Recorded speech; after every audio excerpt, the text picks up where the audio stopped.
Mon fils ne répondait plus au téléphone depuis 2 semaines. J'ai donc décidé d'aller chez lui sans prévenir. Mais en arrivant, quelque chose a bougé sous le lit de mon petit-fils. Quand la police a soulevé le lit, ce que nous avons trouvé nous a tous laissé sous le choc. Je suis heureuse que vous soyez là. Si vous regardez cette vidéo, cliquez sur le bouton j'aime, abonnez-vous à la chaîne et dites-moi dans les commentaires d'où vous écoutez mon histoire de vengeance. Je veux savoir jusqu'où elle est parvenue. Je m'en souviens encore parfaitement. En ce jour fatidique, j'ai pris le premier bus en direction de Chicago. Pendant les 3 heures de trajet, je n'ai pas dit un seul mot. Mes yeux étaient rivés sur la fenêtre, et mon cœur était noué. Je me disais de me calmer, mais mes mains tremblaient en tenant le billet. Quand je suis descendu au terminal principal, il commençait déjà à faire nuit. J'ai marché rapidement vers la résidence sécurisée où vivait Daniel, empruntant le même chemin que j'avais parcouru des dizaines de fois pour lui rendre visite, à lui et à Matthew, mon petit-fils.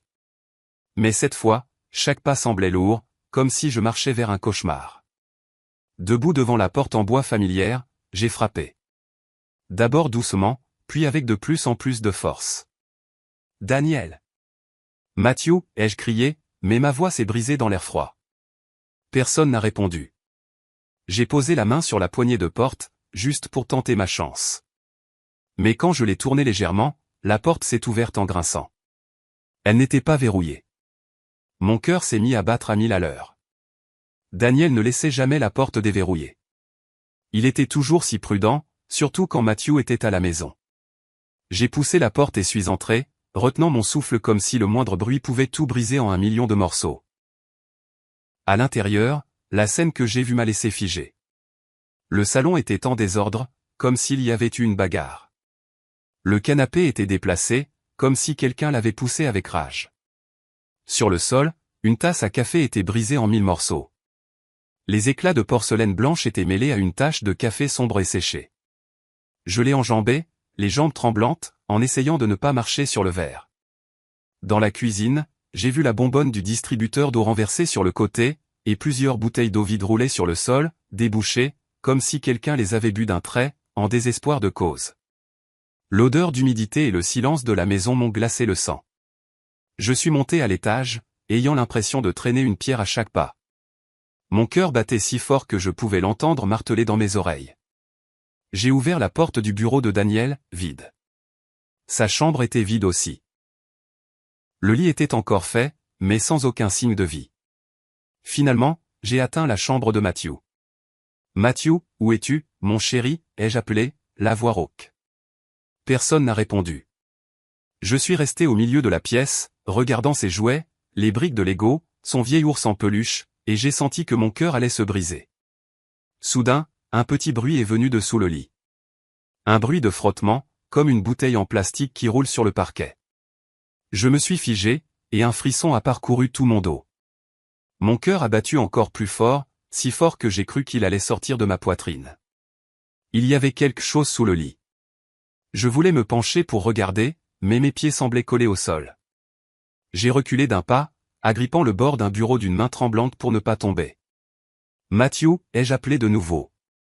Mais seul le silence m'a répondu, à l'exception de ce petit bruit clair, comme un avertissement. La panique m'a envahi. Je suis sorti de la maison en courant, les mains tremblant si fort que j'ai dû composer le numéro de la police 3 fois pour y parvenir. Mon fils a disparu. Je n'ai pas de nouvelles de lui depuis 2 semaines, ai-je pratiquement hurlé dans le téléphone, ma voix se brisant. Il y a un bruit étrange sous le lit de mon petit-fils, ai-je balbutié, ne sachant même pas ce que je disais. Je savais juste que j'avais besoin que quelqu'un vienne, et vite. En moins de 10 minutes, les lumières rouges et bleues d'une voiture de patrouille ont éclairé la fenêtre. J'ai conduit les 2 policiers jusqu'à la chambre de Matthew et, d'un doigt tremblant, j'ai montré le lit. Là-dessous, ai-je murmuré, n'osant pas regarder. Un jeune officier de grande taille s'est agenouillé et a dit d'une voix ferme, « Y a-t-il quelqu'un là-dessous ?» Un silence lourd, si épais qu'on pouvait à peine respirer, a rempli la pièce. Puis, sans un mot de plus, les 2 officiers ont soulevé le lit d'un seul mouvement. Et là, je l'ai vu. C'était Matthew, mon petit-fils, recroquevillé en dessous. Il était si maigre, ses cheveux emmêlés de sueur, et ses vêtements étaient sales, dégageant une odeur aigre. Il serrait une bouteille d'eau vide, les yeux grands ouverts, sans expression, comme s'il regardait un monde que je ne pouvais atteindre. Je suis resté là, paralysé, sentant mon cœur s'arrêter. Les deux officiers étaient également sous le choc, incapables de dire un mot. Je suis tombé à genoux, voulant le serrer dans mes bras, mais mes mains tremblaient tellement que je n'osais pas le toucher. « Matthew, mon garçon » ai-je murmuré, les larmes montant. Il n'a pas répondu. Il est juste resté là, agrippé à sa bouteille comme si c'était la dernière chose qui le maintenait en vie. Je ne savais pas ce qui s'était passé, mais je savais que ce cauchemar ne faisait que commencer. Je m'appelle Hélène. J'ai 61 ans et je vis seul dans une petite ville non loin d'une grande métropole du Midwest. Mon histoire commence un matin de fin octobre, lorsque j'ai réalisé pour la première fois que Daniel avait disparu. Ce furent 2 semaines éternelles où j'ai vécu avec une anxiété sans réponse. Le premier jour, j'ai appelé Daniel pour prendre de ses nouvelles, comme je le faisais toujours. J'étais assise à la table de la cuisine, le téléphone à la main, écoutant la sonnerie encore et encore jusqu'à ce que la messagerie vocale se déclenche. Pas de réponse. Je lui ai envoyé un message, un court « Ça va, mon fils ?» Mais le message est resté là, sans accuser de réception. J'ai commencé à sentir un nœud dans mon estomac, comme si quelque chose n'allait pas, mais je me suis dit qu'il était probablement occupé, que sa batterie était morte ou qu'il était quelque part sans réseau. Daniel est un homme indépendant, toujours à faire ses propres affaires, alors j'ai essayé de calmer mes inquiétudes. Mais les jours suivants, cette inquiétude a grandi comme un feu lent qui me brûlait de l'intérieur. Je l'ai appelé aux heures les plus étranges, à l'aube, tard dans la nuit, même à midi, quand je savais qu'il prenait habituellement sa pause déjeuner. Et toujours, le silence. Je lui ai laissé des messages vocaux, la voix tremblante. « Daniel, où es-tu ? Appelle-moi, s'il te plaît. Je suis si inquiète. » Mais eux aussi se sont perdus dans le vide, sans aucun signe qu'ils les aient jamais entendus. J'ai commencé à imaginer le pire. Daniel n'était pas du genre à disparaître sans rien dire. Il m'appelait toujours chaque semaine, me parlait de son travail, de Matthew, mon petit-fils, des jours normaux d'un père et de son fils. Ce silence ne lui ressemblait pas du tout. Le 5e jour, je n'en pouvais plus. L'anxiété me dévorait. J'ai essayé d'appeler sa ligne fixe, espérant entendre sa voix, ou au moins celle de Matthew, ce garçon de 8 ans qui n'arrêtait jamais de me parler de l'école. Mais j'ai seulement entendu le téléphone sonner et sonner dans une maison vide jusqu'à ce que je raccroche. J'ai ouvert l'application de messagerie que les enfants utilisent et j'ai écrit à Matthew. « Mon chéri, où es-tu ? Appelle mamie. » Le message a été envoyé, mais l'accusé de lecture n'est jamais apparu. J'ai senti mon cœur se serrer. Matthew est jeune, mais il sait utiliser un téléphone, et il aime beaucoup sa grand-mère. Il répondait toujours dès qu'il voyait un message de ma part. J'ai commencé à appeler les amis et les collègues de Daniel. Ils étaient tous surpris, leurs voix hésitantes. « Je n'ai pas vu Daniel de la semaine », m'a dit un collègue. Je pensais qu'il était en vacances. Un de ses amis proches a dit, la dernière fois qu'on s'est parlé, c'était le mois dernier. Daniel m'a dit qu'il était débordé de travail. Personne n'en savait plus. Plus je posais de questions, plus je me sentais perdu dans un vide sans réponse. Daniel n'est pas du genre à disparaître sans préavis. C'est un père dévoué, un fils attentionné. Quelque chose a dû se passer. Le 10e jour, je ne pouvais plus supporter l'attente. J'ai cherché les voisins qui vivaient près de la maison de Daniel, appelant tous ceux dont j'avais le numéro. Ils soupiraient à l'autre bout du fil, leur voix pleine de pitié. Une femme âgée qui habite en face de la maison de Daniel m'a dit que la semaine dernière, la nuit de la tempête, elle a vu une lumière dans la maison de Daniel s'allumer soudainement, puis s'éteindre. J'ai pensé que le garçon avait juste allumé la lumière pour aller se coucher, a-t-elle dit, mais sa voix tremblait comme si elle sentait aussi que quelque chose n'allait pas. Ces mots ont poignardé mon cœur comme un couteau.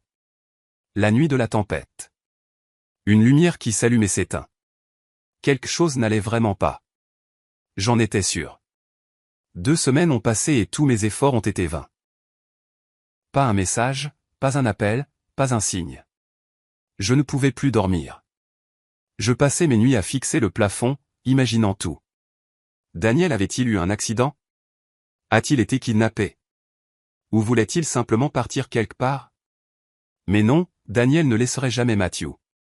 Il était tout son monde. Et Matthew, mon petit-fils, où était-il? Plus je pensais, plus je ne pouvais plus respirer. Je ne pouvais pas rester les bras croisés une minute de plus. J'ai décidé d'aller à la maison de Daniel.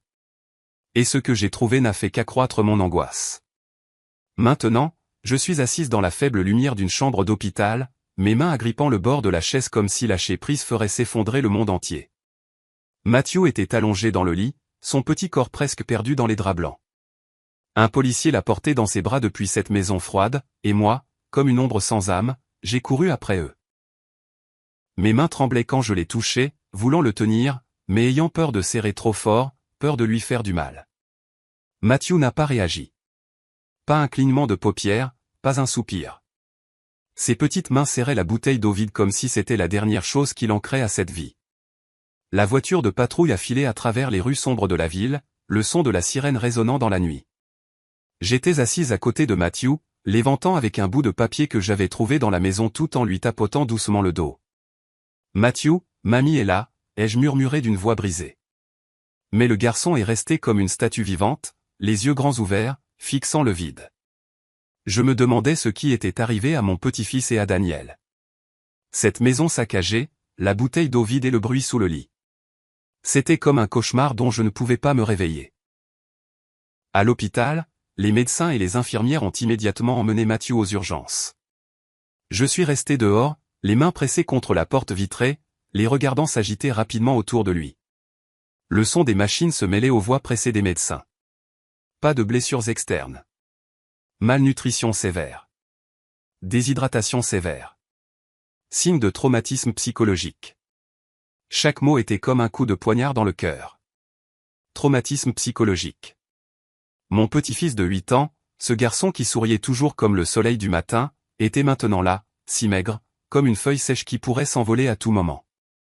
Un peu plus tard, le médecin m'a laissé entrer. Matthew était déjà sous perfusion, un mince tube relié à son bras décharné. Ses yeux étaient toujours ouverts, mais il ne me regardait pas, il regardait un endroit lointain, un endroit que je ne pouvais pas atteindre. J'ai pris sa petite main froide et j'ai appelé son nom. « Matthew, c'est moi, mamie. Réveille-toi. S'il te plaît, dis quelque chose. » Mais le garçon n'a pas répondu. Il n'a même pas cligné des yeux. Je me suis assise à côté de lui sur le lit et les larmes ont commencé à couler. Je me suis souvenu des jours où Matthew était petit, quand il courait dans mon jardin en riant aux éclats, me demandant de lui raconter des histoires de ma jeunesse à la maison. Maintenant, ce sourire avait disparu, et à sa place, il y avait un silence effrayant, comme si mon petit-fils avait enfermé son âme. La police est également arrivée à l'hôpital avec leurs carnets et leurs questions. Un jeune officier à l'air sérieux s'est assis à côté de moi. « Madame, pourriez-vous nous dire quand vous avez eu votre dernier contact avec Monsieur Daniel ?» J'ai secoué la tête, une boule dans la gorge. « Ça fait 2 semaines, ai-je dit d'une voix tremblante. Je l'ai appelé. Je lui ai envoyé des messages. J'ai tout fait, mais rien. Daniel ne ferait jamais une chose pareille. Il m'appelait toujours au moins une fois par semaine. » L'officier a pris des notes en hochant la tête, puis s'est tourné pour interroger le médecin sur l'état de Matthew. Ils ont parlé à voix basse. La victime ne présente pas de blessure mortelle, mais il est dans un état de choc post-traumatique sévère. En entendant ces mots, j'ai senti comme si une pierre m'écrasait la poitrine. Choc post-traumatique. Qu'est-ce que Matthew a dû traverser pour en arriver là? Je voulais exiger des réponses, mais l'officier a juste pris des notes et m'a dit « Nous ouvrons une enquête pour personnes disparues. Pourriez-vous venir avec nous au commissariat pour faire une déclaration complète ?» J'ai secoué la tête, presque en suppliant « Laissez-moi rester avec mon petit-fils. Je ne peux pas le laisser seul en ce moment. » Ils ont hoché la tête, acceptant, mais leurs yeux étaient remplis d'inquiétude, comme s'ils sentaient aussi l'ombre noire qui planait sur ma famille. Cette nuit-là, je suis restée assise près du lit, regardant Matthew trembler pendant son sommeil agité. Il serrait fermement la bouteille d'eau vide, même dans son sommeil, comme s'il avait peur que quelqu'un la lui prenne. La sueur coulait sur son front, trempant l'oreiller. Parfois, il se réveillait en sursaut, les yeux écarquillés de terreur, mais il ne disait rien. Il me regardait simplement avec ce regard vide. J'ai essuyé son front avec une petite serviette, ma main tremblant. « Mamie est là avec toi », ai-je murmuré, même si je savais qu'il ne pouvait pas m'entendre. Le médecin est venu le voir, une femme d'âge mûr au regard bienveillant. Elle a posé sa main sur mon épaule et a dit doucement, « Madame, le garçon a besoin de temps. Il a subi un choc énorme. Soyez patiente. Vous verrez, il nous dira ce qui s'est passé. » J'ai hoché la tête, mais à l'intérieur, je ressentais un poids terrible. La patience. Comment pouvais-je être patiente alors que Daniel était toujours porté disparu, alors que Matthew était là, comme une ombre de lui-même? J'ai passé toute la nuit assise là, tenant la main de Matthew, écoutant sa faible respiration. Je me suis souvenu de la dernière fois que j'ai parlé à Daniel au téléphone. Sa voix semblait fatiguée, mais il essayait quand même de rire. « Maman, je vais bien. C'est juste que le travail a été un peu lourd. » Je n'avais pas réalisé à quel point c'était lourd. Je n'ai pas posé plus de questions. Maintenant, je m'en voulais. Si j'avais prêté plus d'attention, si j'avais appelé plus tôt, les choses seraient-elles différentes? 2 jours ont passé et je n'ai pas bougé du chevet de Matthew, comme si le quitter des yeux une seconde le ferait disparaître. Matthew était toujours là, petit et fragile, ses mains fines serrant un ours en peluche qu'une infirmière lui avait donné. J'ai essayé de lui donner un peu de bouillon, cuillère par cuillère, l'amenant à sa bouche, espérant qu'il mangerait quelque chose. « Mange, Matthew, mon chéri, pour que tu puisses reprendre des forces et rentrer à la maison avec mamie, » ai-je murmuré, la voix tremblante. Mais le garçon a à peine avalé quelques cuillerées, puis a fermé la bouche, le regard fixé au plafond. Chaque nuit était la même. Matthew faisait des cauchemars. Parfois, il se redressait brusquement dans son lit, la bouche ouverte comme pour crier, mais aucun son ne sortait. Je le prenais dans mes bras, le berçais et lui chantais la berceuse que je chantais à Daniel quand il était bébé. Mais Matthew ne faisait que trembler, la sueur trempant son front. J'essuyais son front, ma main tremblant tellement que le gant de toilette tombait. J'ai demandé à ce qu'un psychologue vienne. Une jeune femme à la voix très douce. Elle s'est assise à côté de Matthew, lui a tenu la main et lui a posé des questions douces. « Matthew, veux-tu me dire quelque chose sur ton papa, ou sur quelque chose que tu as vu ?» Mais le garçon a juste serré son ours plus fort, les yeux rivés au sol, sans dire un mot. Je me tenais à l'écart, le cœur serré. « Est-ce qu'il reparlera, docteur ?» ai-je demandé, presque en suppliant. La psychologue m'a regardé avec compassion. « Madame, il a besoin de temps. Le choc a été trop grand pour un enfant, mais je suis sûr qu'il s'ouvrira. Ce n'est juste pas le bon moment. » J'ai hoché la tête, mais à l'intérieur, je ne pouvais pas être calme. Du temps? Je ne savais pas combien de temps il me restait à attendre, avec Daniel porté disparu, et chaque jour qui passait un supplice d'angoisse et de douleur. Le matin du 3e jour, je nettoyais le visage de Matthew, passant doucement un chiffon humide sur ses joues minces. J'ai essayé de sourire et j'ai commencé à lui raconter une vieille histoire sur Daniel, sur l'époque où il était un garçon et avait cassé un de mes vases et avait essayé de le recoller avec du ruban adhésif. « Ton père était si bête, Matthew, » ai-je dit doucement. « Mais il t'aimait plus que tout au monde. » Matthew n'a pas répondu, mais j'ai vu ses petits doigts serrer l'ours en peluche comme s'il s'accrochait à quelque chose. J'allais continuer quand le téléphone dans mon sac a vibré. L'identifiant de l'appelant montrait le commissariat de police.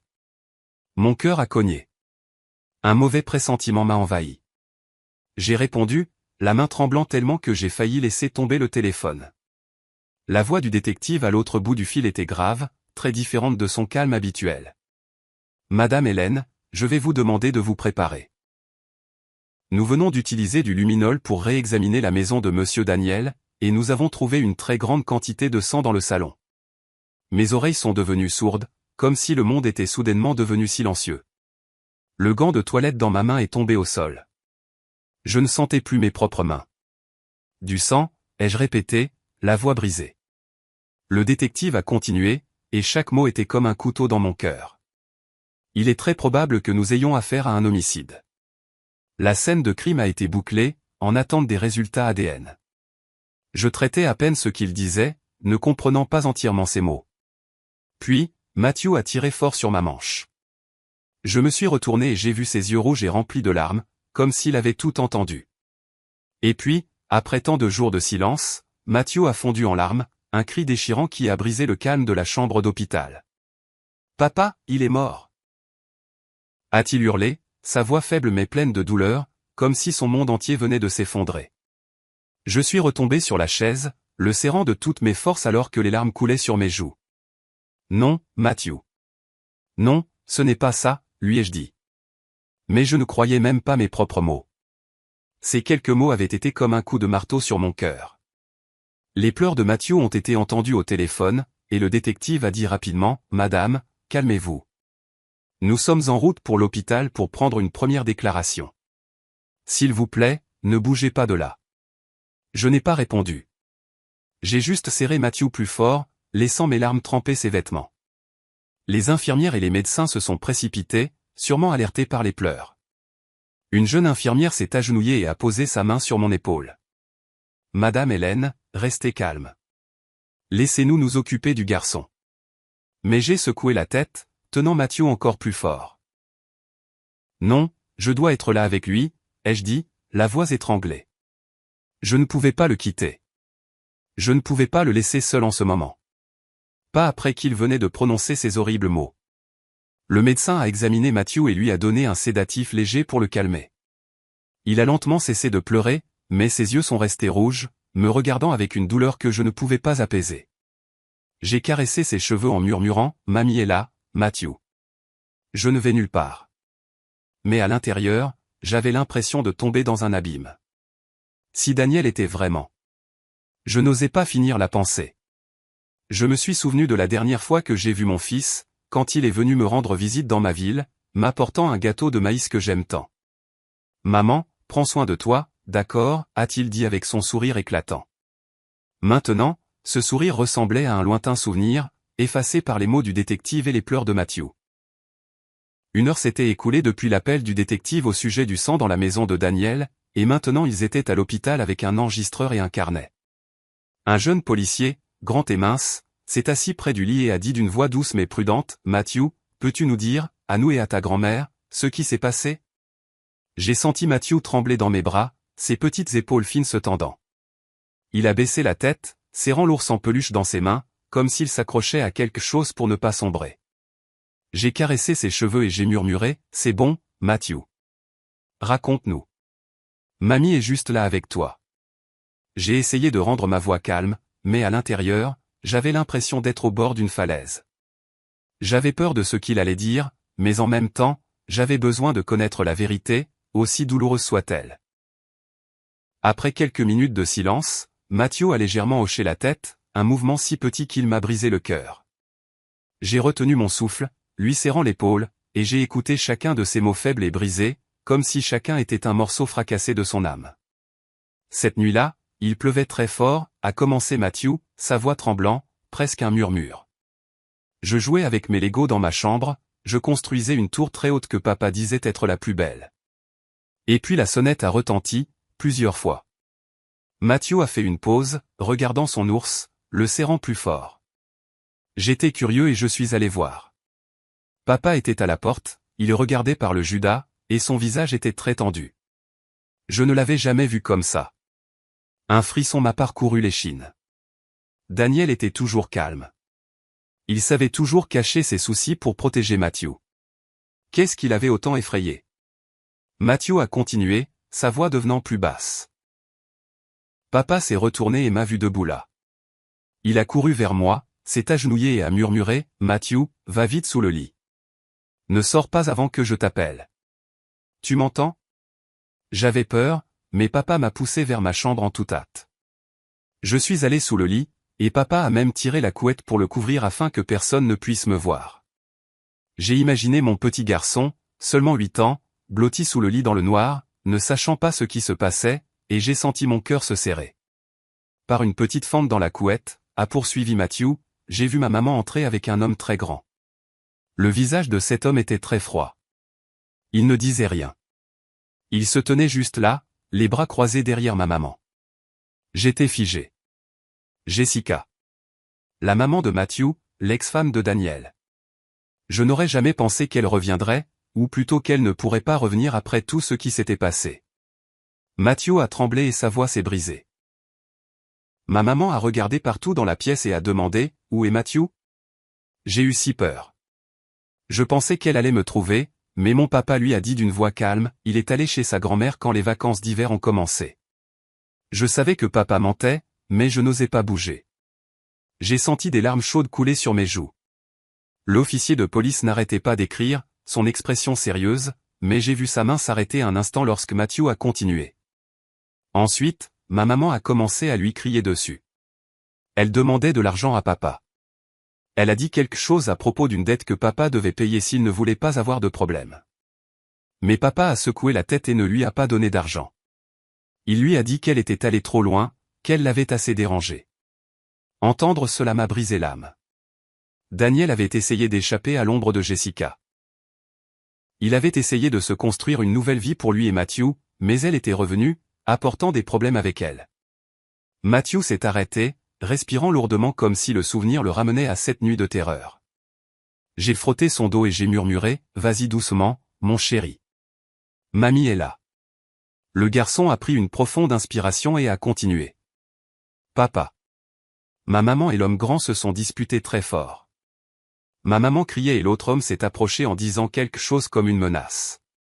Je n'ai pas bien entendu, mais je l'ai vu pousser mon papa. Papa a reculé en trébuchant, et puis il l'a poussé plus fort. Papa est tombé et s'est cogné la tête sur le coin de la table. Il y a eu un grand bruit sourd, et de l'eau rouge a commencé à sortir. Matthew a tremblé de manière incontrôlable, cachant son visage dans ma poitrine et a fondu en larmes. J'ai vu papa allongé là, sans bouger. Je voulais sortir. Je voulais l'appeler, mais j'avais peur. J'avais si peur. Je l'ai serré de toutes mes forces, et mes larmes ont trempé ses cheveux. L'image de Daniel tombant se rejouait dans mon esprit comme un cauchemar. L'officier de police en face de moi a arrêté d'écrire et m'a regardé avec compassion. Cette déclaration est très importante, Madame Hélène, a-t-il dit d'une voix grave. Nous allons enquêter sur cela comme un possible homicide. Le garçon a été très courageux. J'ai hoché la tête, mais à l'intérieur, je ressentais un vide que rien ne pouvait combler. Matthew continuait de pleurer. Ses sanglots étaient comme des couteaux dans mon cœur. J'ai regardé l'officier et j'ai dit d'une voix étranglée, « Allez-vous la trouver ? Jessica et cet homme. » Il a hoché la tête fermement. « Nous ferons tout notre possible, Madame Hélène. Je vous le promets. » Quand la police est partie, je suis resté là, serrant Matthew, sentant l'ombre de la tragédie qui venait de s'abattre sur ma famille. Cette nuit-là, après le départ de la police, je n'ai pas fermé l'œil de la nuit. Les doux sanglots de Matthew résonnaient dans la pièce comme des coups de poignard dans mon cœur. Il bougeait les lèvres, appelant son père dans ses rêves, d'une voix si faible que je devais me pencher pour l'entendre. Chaque fois qu'il le faisait, j'essuyais doucement son visage avec un chiffon chaud, espérant apaiser ne serait-ce qu'un peu la douleur qu'il portait. Mais en touchant sa peau froide, de vieux souvenirs me sont revenus, blessant comme si quelqu'un versait du sel sur une plaie qui n'avait jamais guéri. Je me souviens de Daniel quand il était jeune, dans la vingtaine, sa carrière commençant à peine, les yeux pleins de foi en l'avenir. Je me souviens de la fierté avec laquelle il m'a présenté Jessica, avec un sourire qui brillait comme le soleil d'été. « Maman, voici Jessica », a-t-il dit, la voix pleine de fierté. « Elle va être ma femme. » Jessica, à l'époque, était une gentille fille, un peu maladroite, mais essayant toujours de bien faire les choses. Elle rougissait quand je lui apprenais à cuisiner. Et je me souviens avoir pensé, oui, cette fille est bien. Elle va rendre Daniel heureux. Toute la famille l'aimait, pas seulement pour son sourire chaleureux, mais pour la façon dont elle regardait Daniel, comme s'il était son monde entier. Puis Matthew est né, et c'est comme si une nouvelle lumière s'était allumée dans notre famille. Je me souviens encore du jour où je l'ai emmené se promener dans la cour, Matthew niché dans mes bras, ses petits yeux ronds me regardant avec un sourire jusqu'aux oreilles. Les voisins plaisantaient, « Madame Hélène, vous avez l'air d'avoir 10 ans de moins. » Je riais, le cœur plein de joie. Daniel et Jessica étaient encore heureux à l'époque. Ils me rendaient souvent visite, apportant Matthew et leurs histoires de leur nouvelle vie. Je pensais que ce serait toujours comme ça, que notre petite famille serait toujours pleine de rire. Mais ensuite, tout a commencé à s'effondrer. Je me souviens du jour où j'ai reçu un appel de Daniel. Sa voix semblait terne, fatiguée. « Maman ? Jessica, elle a des problèmes de jeu », je me suis figé. Je ne pouvais pas croire que cette gentille fille était tombée dans quelque chose comme ça. La première fois, Daniel a vendu discrètement la voiture qu'il aimait tant, la voiture pour laquelle il avait économisé pendant des années, juste pour payer les dettes de sa femme. Je l'ai vu assis dans la cour, les yeux rouges, mais il essayait quand même de sourire. « Maman, ça va aller. Je veux juste l'aider. J'ai pris sa main, voulant dire quelque chose, mais je me suis tu parce que je comprenais que Daniel aimait tellement Jessica qu'il était prêt à tout pour la sauver. Mais les choses ne se sont pas arrêtées là. La deuxième fois, quand les collecteurs de dettes sont venus frapper à ma porte, proférant des menaces parce que Jessica ne pouvait pas payer, j'ai dû retirer toutes mes économies. C'était l'argent que j'avais économisé pour ma vieillesse, mais je n'ai pas hésité. Je voulais juste protéger ma famille. Maman, je suis désolé, m'a dit Daniel cette nuit-là, la voix étranglée. Je ne pensais pas que les choses en arriveraient là. Je l'ai serré dans mes bras et je lui ai dit de ne pas s'inquiéter, que la famille était là pour se soutenir. Mais à l'intérieur, j'ai commencé à avoir peur.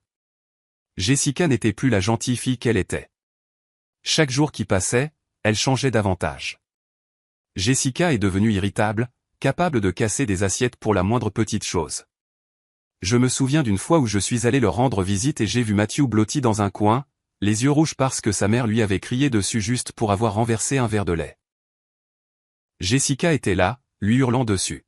« Tu es aussi maladroit que ton père. » J'ai couru et j'ai éloigné Matthew, essayant de la calmer, mais elle a juste ri amèrement.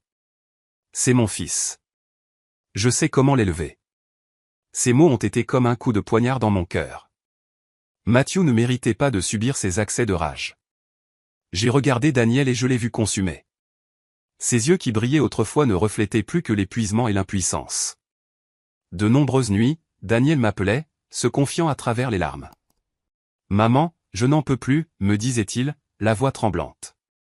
Jessica n'est pas la femme dont je suis tombé amoureux. J'ai peur qu'elle fasse du mal à Matthew. » L'entendre m'a brisé l'âme, mais je ne pouvais que le consoler. « Mon fils, si tu as besoin de moi, je suis là. Je t'aiderai. » Finalement, Daniel a décidé de divorcer et de se battre pour la garde de Matthew. Le jour où le juge a rendu sa décision, je l'ai vu soupirer de soulagement, comme si un poids lui avait été enlevé des épaules. J'ai ressenti la même chose. Je pensais que finalement, père et fils auraient une vie tranquille, que Matthew grandirait avec l'amour de Daniel sans plus de cris ni de lourdes dettes. Mais je me trompais. À peine 6 mois plus tard, Jessica est revenue, apportant avec elle un cauchemar bien pire. L'histoire que Matthew m'a racontée sur cette nuit d'orage, sur la façon dont Daniel est tombé et est resté immobile sur le sol, ne cessait de se rejouer dans ma tête. Jessica, la femme que j'avais autrefois aimée comme une fille, qui était la mère de mon petit-fils, était devenue une étrangère, une personne cruelle. Assise dans l'obscurité de la chambre d'hôpital, j'ai regardé Matthew dormir, et je l'ai entendu sangloter, ses lèvres bougeant encore pour appeler son père. Je me suis fait une promesse. « Daniel, je te rendrai justice. Je protégerai Matthew, quoi qu'il en coûte. » Le lendemain matin, le soleil filtrait par la fenêtre de l'hôpital, mais il ne pouvait pas chasser le froid que je ressentais à l'intérieur. Je me suis assise à côté de Matthew, le regardant dormir profondément après le sédatif. Son petit visage semblait plus calme, mais la marque de la douleur était toujours là, impossible à effacer. Le téléphone a vibré. C'était un appel du commissariat. Le détective, d'une voix grave mais ferme, m'a dit « Madame Hélène, nous avons de nouvelles informations. Pourriez-vous venir au poste dès maintenant ?» J'ai hoché la tête, bien qu'il ne puisse pas me voir, et j'ai murmuré à Matthew « Mamie revient dans un petit moment. Sois sage. L'infirmière s'occupera de toi. » J'ai confié mon petit-fils à la jeune infirmière que j'avais appris à connaître ces derniers jours et je me suis dépêché de sortir de l'hôpital, l'esprit en désordre. Sur le chemin du commissariat, j'étais dans le bus, regardant par la fenêtre, mais ne voyant rien d'autre que l'image de Daniel tombant dans l'histoire de Matthew. J'ai serré mon châle dans mes mains, essayant de retenir mes larmes. Quand je suis entré dans la salle de briefing du commissariat, le détective en chef, un homme d'âge mûr au regard perçant, m'attendait déjà. Il a étalé une grande carte sur la table et a montré plusieurs points rouges marqués autour de la maison de Daniel. « Nous avons une nouvelle piste, » a-t-il dit, la voix confiante. La caméra de sécurité d'un voisin a enregistré un camion suspect la nuit de la tempête. J'ai retenu mon souffle, mon cœur battant à tout rompre alors qu'il diffusait la vidéo sur l'écran. L'image était floue et tremblante en raison de la mauvaise qualité, mais j'ai quand même clairement vu un camion sombre garé devant la maison de Daniel. Sous le faible éclairage public, je pouvais distinguer la forme de quelque chose de long recouvert d'une bâche à l'arrière. Quelques minutes plus tard, ce camion s'est éloigné. Le détective a continué, montrant une autre vidéo. Nous ne pouvons pas voir clairement les plaques d'immatriculation. Elles sont floues, mais le modèle correspond à celui utilisé par un gang local d'usuriers. J'ai serré les poings, mes ongles s'enfonçant dans mes paumes. L'histoire de Matthew m'est revenue, Jessica et l'homme étrange enroulant Daniel dans une couverture, le traînant hors de la maison, cette longue chose dans le camion. Je n'osais pas y penser plus loin, mais la douleur était comme un couteau aiguisé dans mon cœur. Un jeune officier debout à côté de lui a ajouté, « Nous avons déjà vérifié les enregistrements des caméras de circulation à proximité. Le camion apparaît à quelques endroits, mais nous perdons sa trace en périphérie. Nous nous coordonnons déjà avec les patrouilles pour le rechercher. » J'ai hoché la tête, mais j'ai senti ma tête tourner. « Êtes-vous sûr que ce camion a quelque chose à voir avec ça ?» ai-je demandé, la voix tremblante. Le détective m'a regardé, les yeux pleins de détermination. « Ce sont des preuves circonstancielles, mais très importantes, Madame Hélène. Nous n'allons laisser aucune piste de côté. » J'ai senti une lueur d'espoir, mais en même temps, la peur de ce qu'il pourrait trouver m'a coupé le souffle. Après la réunion, le détective m'a suggéré de retourner avec eux à la maison de Daniel. J'ai hésité.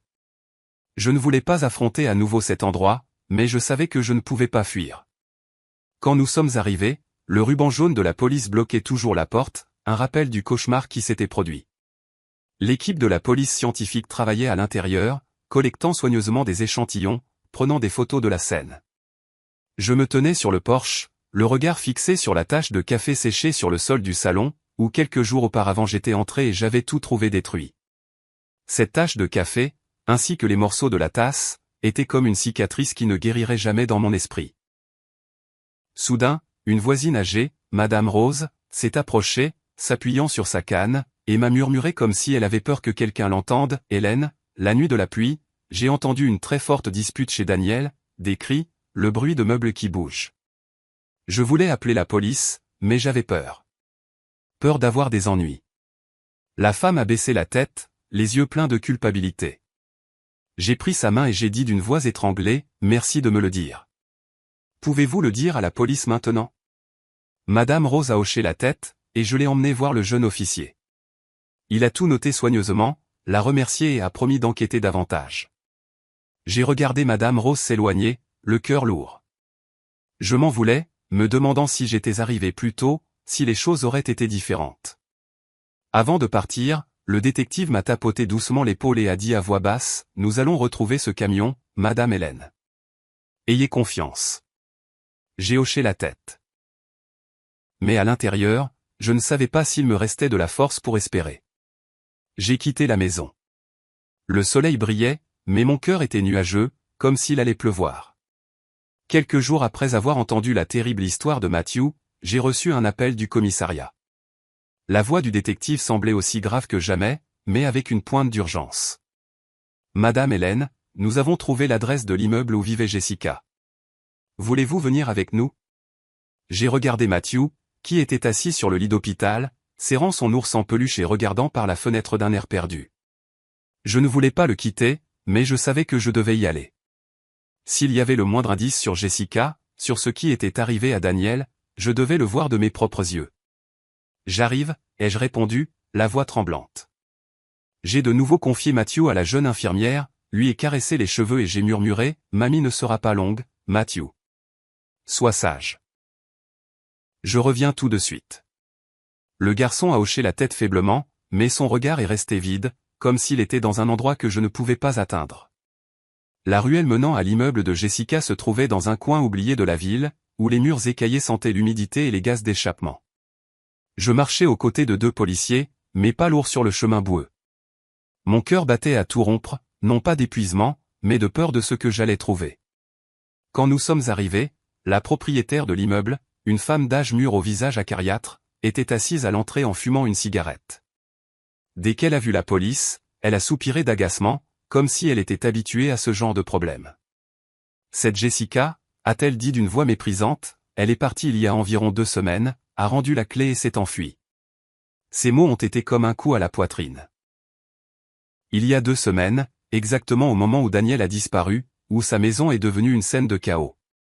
Je suis resté figé, serrant mon châle pour rester calme. Le jeune policier, le grand et mince, a demandé, quand elle est partie, transportait-elle beaucoup de choses? La propriétaire a hoché la tête, éteignant sa cigarette dans un cendrier. Oui, une énorme valise. Elle avait l'air vraiment pressée, comme si elle fuyait quelque chose. Elle a même engagé un type pour la conduire la nuit. Elle n'a rien dit d'autre que de payer. Juste au moment où nous allions partir, un homme étrange est apparu au bout de la ruelle. Il avait une apparence rude, avec une veste en cuir usé et un visage plein de cicatrices. Il s'est approché et a demandé à la propriétaire d'une voix rauque, « Jessica est-elle toujours là? J'ai besoin de la voir de toute urgence. » Le détective l'a arrêté immédiatement avec un regard aussi froid que la glace, « Qui êtes-vous? Qu'est-ce que vous avez à faire avec Madame Jessica? » L'homme a balbutié, clairement surpris, et a essayé de reculer, mais le jeune officier l'a retenu. Après un moment de nervosité, il a soupiré, la voix agacée. « Je suis Raon, son usurier. Jessica me doit beaucoup d'argent. Elle a juré qu'elle me rembourserait dans 2 semaines, mais maintenant, elle est introuvable.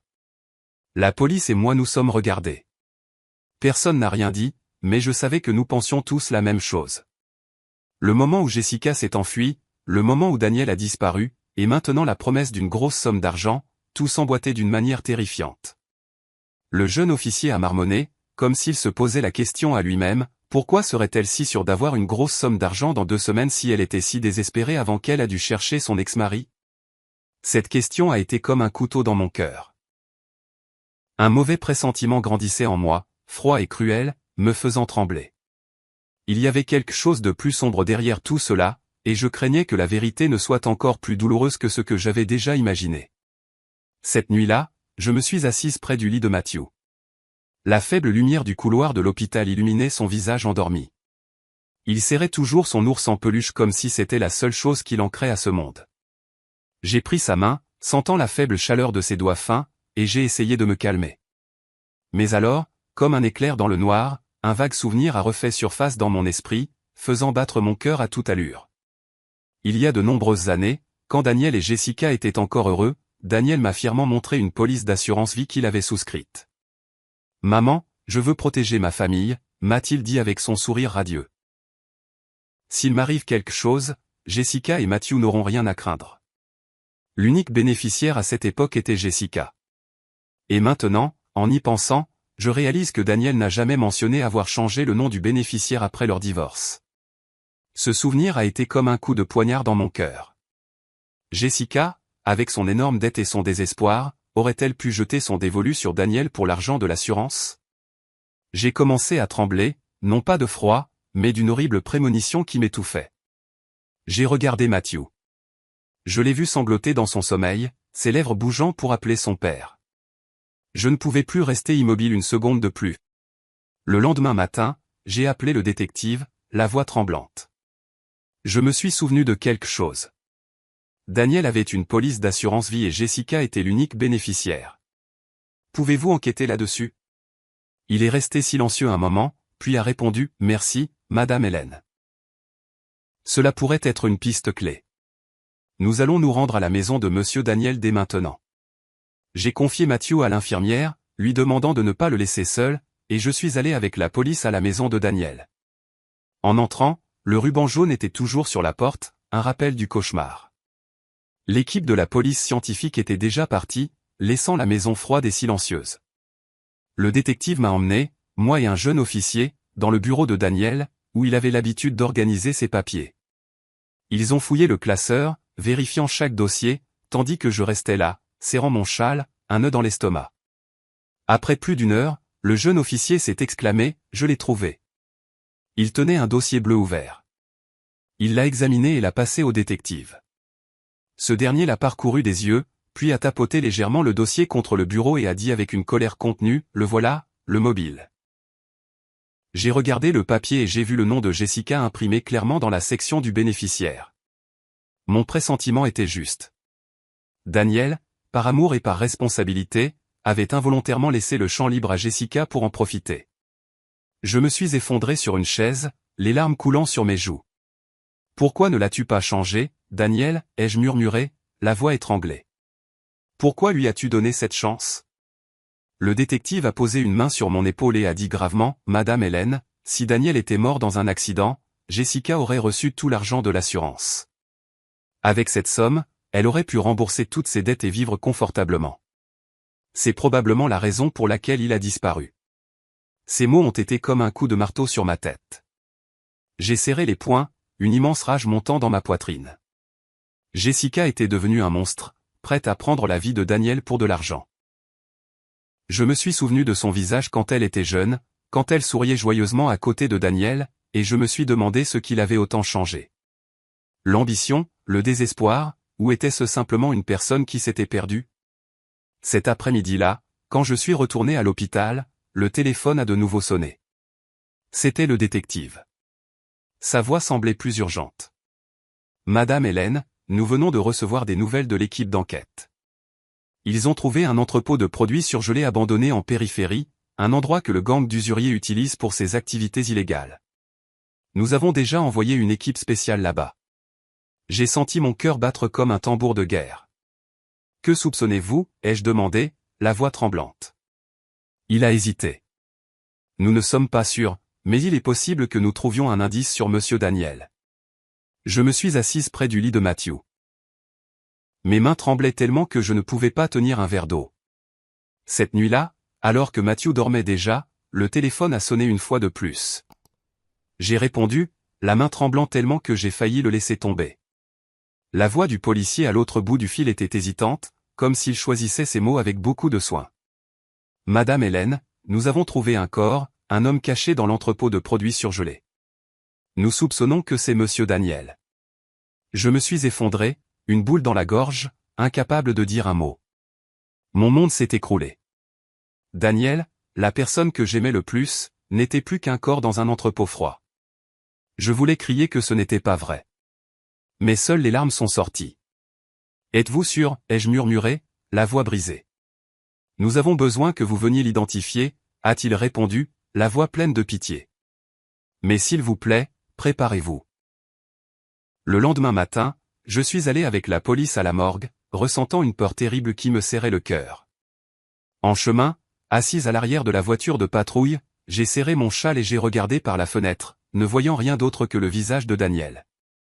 Je me suis souvenu de son sourire, de la façon dont il me taquinait quand je brûlais le gâteau de maïs.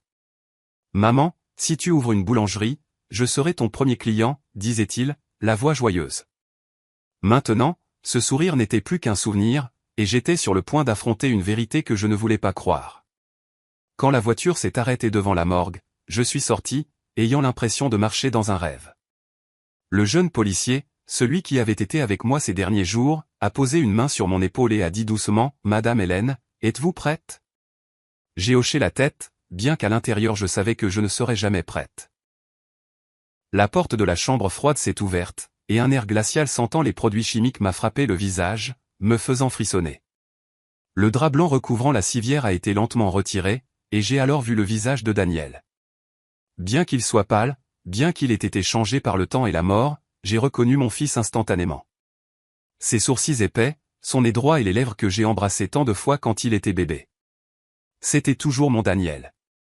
J'ai fondu en larmes, tombant à genoux sur le sol, ne pouvant dire que 2 mots. Mon fils. Je voulais le toucher, le serrer dans mes bras une dernière fois, mais mes mains tremblaient tellement que je ne pouvais pas les lever.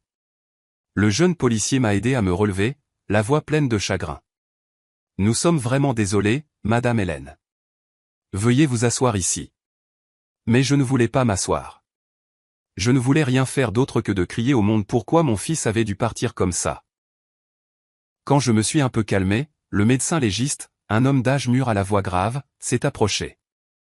Il tenait un dossier et a expliqué, la victime est décédée d'un grave traumatisme crânien causé par un coup violent contre un objet dur. L'heure du décès est estimée à la nuit de la tempête, il y a 2 semaines. Ces mots ont confirmé ce que Matthew avait raconté sur cette terrible nuit où Daniel est tombé et est resté immobile sur le sol. J'ai hoché la tête, mais chaque mot qu'il disait était comme un couteau s'enfonçant plus profondément dans mon cœur. « Merci » ai-je murmuré, ne sachant pas vraiment pourquoi je disais merci. Peut-être pour la vérité, aussi cruelle soit-elle. La police n'a pas arrêté. Ils ont étendu l'enquête, examinant le camion que la caméra de sécurité avait enregistré. Le détective m'a appelé à midi, la voix pleine de détermination. Madame Hélène, nous avons trouvé une couverture tachée de rouge et une veste de femme dans la benne du camion. Les résultats ADN confirment que la tache est du sang de Monsieur Daniel, et que la veste appartient à Jessica.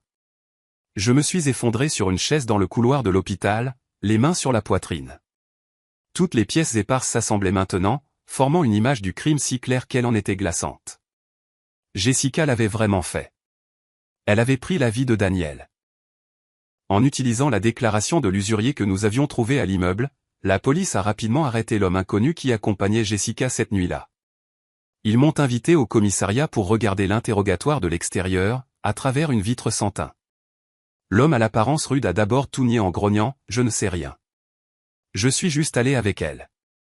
Mais quand la police lui a montré les preuves, la veste de Jessica et la couverture trouvée dans le camion, son visage est devenu pâle et il a commencé à transpirer.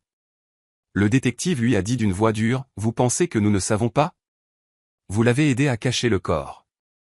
Parlez si vous ne voulez pas que votre peine soit pire. » Finalement, pour obtenir un accord, il a avoué où Jessica se cachait. Une maison abandonnée en périphérie de la ville où elle s'était réfugiée. Je me tenais à l'extérieur de la salle d'interrogatoire, serrant mon châle, sentant le monde tourner. Jessica, la femme qui avait autrefois dîné avec ma famille, qui riait avec Matthew, était maintenant une fugitive portant un crime sur ses épaules. Je me suis souvenu de la dernière fois que je l'ai vue avant qu'elle et Daniel ne divorcent. Elle m'a regardé avec des yeux froids. Reste en dehors de ça, Hélène. C'est entre Daniel et moi. J'ai essayé de l'arrêter. J'ai essayé de lui dire que Matthew avait besoin de sa mère, mais elle a juste ri amèrement. Maintenant, ce rire me revenait à l'esprit comme un avertissement que j'avais ignoré. Quelques jours après avoir identifié le corps de Daniel, j'ai appris que la police avait arrêté Jessica. Ils l'ont attrapée dans une petite boutique de photocopie, en train d'essayer de falsifier des documents pour fuir la ville. Le détective m'a appelé. Sa voix était douce mais ferme. Madame Hélène, nous l'avons. Voulez-vous venir au commissariat? J'ai hésité, regardant Matthew, qui dessinait sur le lit d'hôpital, serrant toujours son ours en peluche. Non, ai-je répondu, la voix étranglée. Je ne veux pas la voir. Assurez-vous simplement qu'elle ne s'échappe pas, mais à la fin, alors que la police conduisait Jessica dans le couloir du commissariat, je l'ai regardée de loin, la voyant menottée, le visage hagard et les cheveux en désordre. J'ai ressenti un mélange de colère et, au fond, une étrange pitié. Jessica, qui était autrefois ma belle-fille, qui était la mère de Matthew, avait détruit sa propre vie et la vie des personnes qu'elle aimait le plus. Le procès a eu lieu au palais de justice de la ville, attirant l'attention de la presse et du public. J'étais assise au premier rang, tenant fermement la main de Matthew, sentant sa petite main trembler dans la mienne. Il ne voulait pas venir, mais je l'ai doucement convaincu. Matthew, nous devons faire ça pour ton père. Mamie sera juste là avec toi. Il a hoché la tête, mais ses yeux étaient toujours pleins de peur. La salle d'audience était bondée. L'air semblait lourd, comme une corde sur le point de se rompre. Le procureur, un homme de grande taille à la voix tranchante, s'est levé et a présenté les preuves une par une. Il a diffusé l'enregistrement de la déclaration de Matthew, la petite voix de mon petit-fils tremblant alors qu'il racontait la nuit de la tempête. L'entendre m'a serré le cœur, et j'ai serré Matthew plus fort alors qu'il baissait la tête, cachant son visage dans son ours. Le procureur a continué, montrant des photos de la couverture et de la veste de Jessica trouvées dans le camion. Les résultats ADN confirment que le sang appartient à la victime, Monsieur Daniel, a-t-il dit, la voix froide. Il a ensuite projeté les images de la caméra de sécurité, le camion flou sous le lampadaire transportant quelque chose de long recouvert d'une bâche. Enfin, il a brandi le dossier de la police d'assurance vie, montrant le nom de Jessica comme bénéficiaire. Voici le mobile, a-t-il déclaré, sa voix résonnant dans la salle. L'accusé a planifié un meurtre pour toucher l'argent de l'assurance, rembourser ses dettes et vivre confortablement. J'ai regardé Jessica assise dans le box des accusés, la tête baissée. Au début, elle a essayé de rester calme, évitant le regard de tout le monde, mais à mesure que les preuves étaient présentées, elle a commencé à trembler. Soudain, elle s'est levée d'un bond et a crié « Je ne voulais pas le tuer. Je voulais juste mon argent. » Sa voix s'est brisée, mais personne dans la salle n'a été ému. Le procureur s'est approché et a réfuté froidement « Si vous ne vouliez que de l'argent, pourquoi avez-vous caché le corps ? Vous avez mis en scène un faux accident et avez essayé de toucher une police d'assurance vie. Jessica est restée sans voix.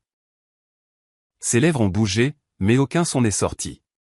Elle s'est tournée vers son complice, l'homme rude qui était avec elle cette nuit-là, et a hurlé, c'était lui. C'est lui qui a poussé Daniel.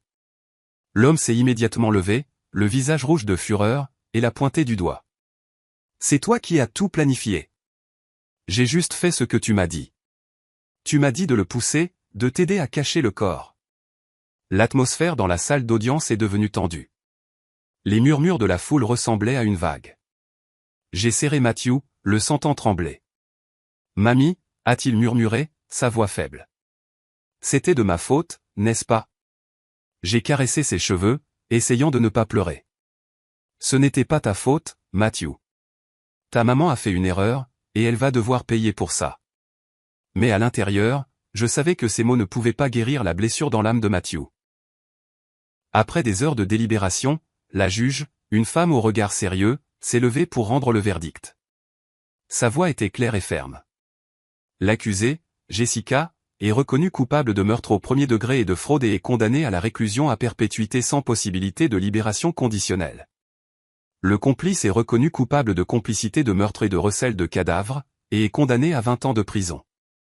Quand la sentence a été lue, j'ai fondu en larmes, serrant Matthew de toutes mes forces.